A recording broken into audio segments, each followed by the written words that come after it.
Samantala, it's time to be showbiz updated. Narito na ang dalawa sa mga trending na showbiz balita this Friday morning. Una rito, malungkot na balita mga ka-RSP. Pumanaw na ang queen of 80s power ballad na si Gaynor Hopkins na mas nakilala bilang Bonnie Tyler sa edad na 75. Ito ang kinumpirmahan ng kanyang pamilya. Ang singer, ipinanganak noong 1951 sa Neath, Wales.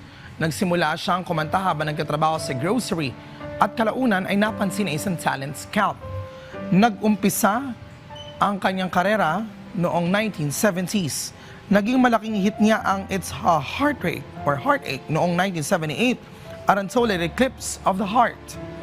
Nakapag-release siya ng 17 studio albums at nakatanggap ng ilang nominasyon sa Grammys. Bago ang kanyang pagpanaw, dinetalya ng kanyang pamilya na na-ospital si Tyler sa Portugal at sumailalim sa emergency intestinal surgery. Nagising siya mula sa induced coma, pero matapos ito ay binawian na rin siya ng buhay.